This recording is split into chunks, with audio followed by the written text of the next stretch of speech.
Bismillahirrahmanirrahim. Assalamualaikum warahmatullahi wabarakatuh. Perkenalkan, nama saya Siti Nur Ainah, NPM 10070217002 dari Fakultas Teknik, Prodi Teknik Industri akan mempresentasikan mengenai tugas akhir saya yang berjudul Analisis Rantai Pasok di Koperasi Produsen Tempe Tahu Indonesia atau Kopti Sumedang.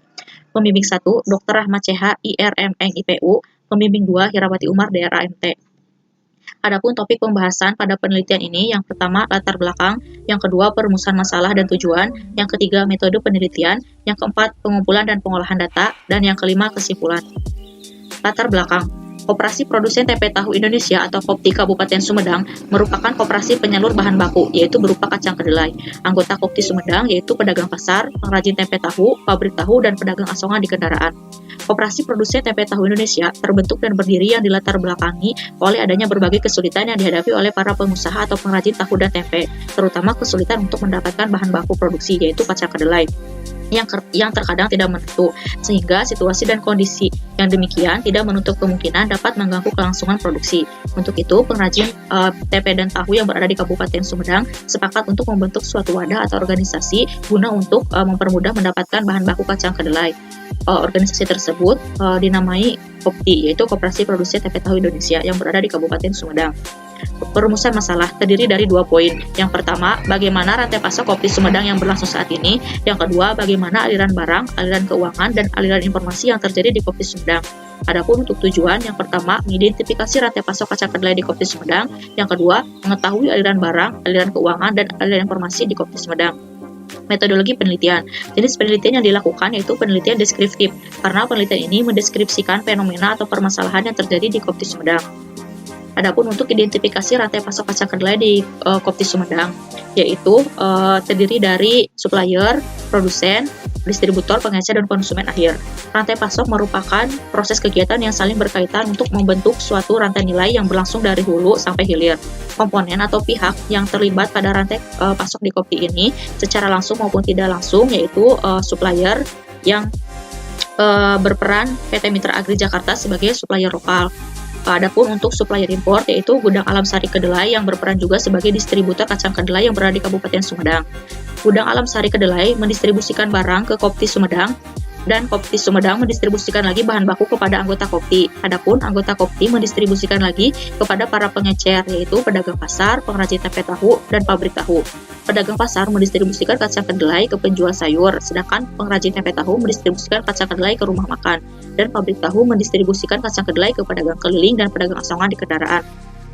Adapun para pengecer tersebut mendistribusikan kembali kacang kedelai itu ke konsumen akhir atau konsumen rumah tangga. Terdapat 3 aliran pada rantai pasok di Kopti Sumedang, yaitu aliran produk yang ditunjukkan oleh tanda panah yang berwarna hijau, aliran keuangan yang ditunjukkan oleh tanda panah yang berwarna merah, dan aliran informasi yang ditunjukkan oleh tanda panah berwarna biru. Aliran barang merupakan aliran mengalir dari hulu atau upstream ke hilir downstream. Aliran pertama yaitu Kopti memesan kacang kedelai ke supplier import, dan supplier import mendistribusikan lagi ke Gudang Alam Sari Kedelai sebagai distributor. Aliran keuangan yaitu aliran yang mengalir dari hilir ke hulu. Aliran keuangan mengalir dari konsumen, pedagang pasar, pengrajin tempe tahu, ke anggota Kopti, dan ke supplier.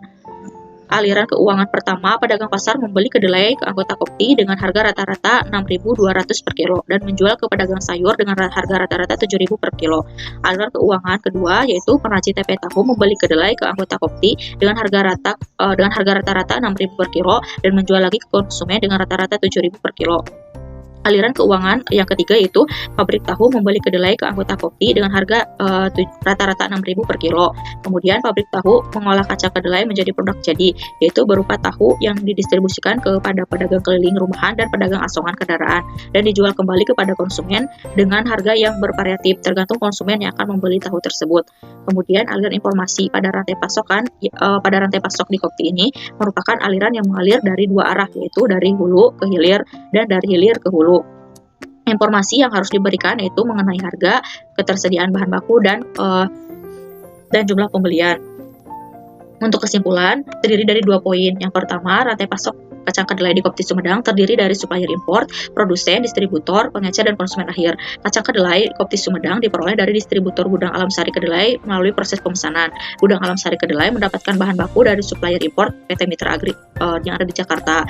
Kemudian pengecer atau pengecer Kopti yaitu pedagang pasar, pedagang sayur, pengrajin tempe tahu, pabrik tahu, dan pedagang asongan di kendaraan menyalurkan kacang kedelai ke konsumen akhir yaitu konsumen rumah tangga. Untuk kesimpulan yang kedua yaitu terdapat 3 aliran yang terjadi di Kopti Sumedang, yaitu aliran barang yang mengalir dari supplier sampai dengan konsumen akhir, aliran keuangan yang mengalir dari konsumen akhir sampai dengan supplier, dan aliran informasi yang mengalir dari 2 arah, yaitu dari supplier sampai dengan konsumen akhir dan dari konsumen akhir sampai dengan supplier.